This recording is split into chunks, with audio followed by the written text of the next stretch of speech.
નાલંદા વિદ્યાપીઠ આખા એશિયામાં સૌથી મોટી, એ વખતે 10,000 વિદ્યાર્થીઓ ભણવા આવે. Myanmar, Indonesia, China, Tibet, Nepal, આજુબાજુના બધા દેશોમાંથી લગભગ લોકો અહીંયા ભણવા આવે અને 3 પરીક્ષાઓ પાસ થાય પછી એમાં એન્ટ્રન્સ એક્ઝામ પાસ કર્યા પછી તમને ત્યાં પ્રવેશ જ મળે.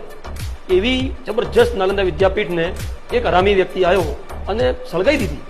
અને સળગાવવાનું કારણ જાણશો તમને એમ થશે કે આવા આઈટમો હતી. બખ્તિયાર ખિલજી બીમાર પડ્યો એક વખત, ક્રૂર શાસક, મૂર્તિ પૂજાનો વિરોધી જોરદાર, અને એક દિવસ બીમાર પડ્યો.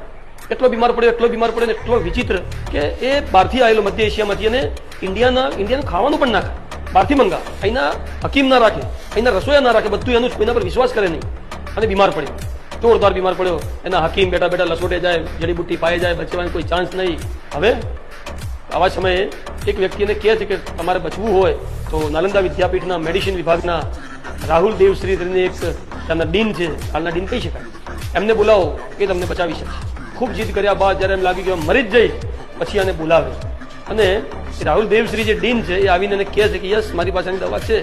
તો આ એવી જીદ કરે છે કે હું તારી દવા ના લઉં, તું મને વગર દવાએ મટાડીને બતાવતો હું તને માનું. તમે જીત જુઓ બખ્તિયાર ખિલજીની, પણ આપણા ઇન્ડિયન છે તો ઓકે તને એમને મટાડીને બતાવી દઉં, તું રોજ કરે છું, રોજ કુરાન શરીફ વાંચું છું, કંઈ વાંધો નહીં. હવે હું તને જે કુરાન શરીફ આપું એ વાંચીએ. કુરાન શરીફ વાંચતી વખતે આમ હલવાનો રિવાજ પત્તા ફેરવવાનો, અને રાહુલ દેવશ્રી એને જે પુસ્તક આપે છે કે આ પુસ્તક તું પૂરું વાંચજે, કુરાન શરીફ તું વાંચજે, તું સાજો થઈ જઈશ.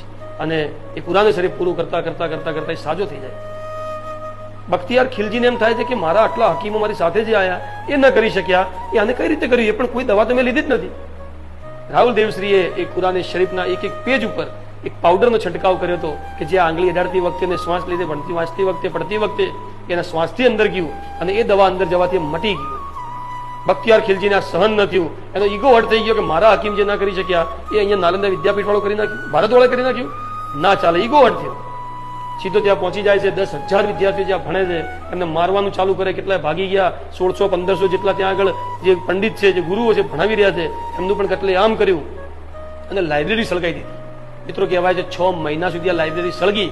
કાગળ નતા, પણ લકડાની જે છાલ હોય એ છાલ ઉપર, ઝાડની છાલ ઉપર પાંડુલિપિમાં એવું લખવામાં આવતું, અને એ લકડા જે બળવાના ચાલુ થયા. એમ કહેવાય છે 6 મહિના સુધી આ નાલંદા વિદ્યાપીઠ સળગી છે. એક ઈગો માટે કરી, અને કેટલું જ્ઞાન, કેટલું જબરજસ્ત આયુર્વેદનું જ્ઞાન, કેટલું અલગ અલગ વિભાગ હતો, આર્ટ્સ, કોમર્સ, સાયન્સ, એ વખતે જબરજસ્ત આયુર્વેદ વિભાગ આખો અલગ, અને કેટલું જે કહેવાય કે અઢળક જ્ઞાનનું જે આખું નાલંદા વિદ્યાપીઠની અંદર હતું, અને જે એની લાઇબ્રેરી હતી, આ બખ્તિયાર ખિલજીએ માત્ર એના ઈગો માટે કરીને સળગાઈ, અને આપણું ભારતની અંદર રહેલું કેટલું જ્ઞાન એ બળીને નાશ થઈ ગયું.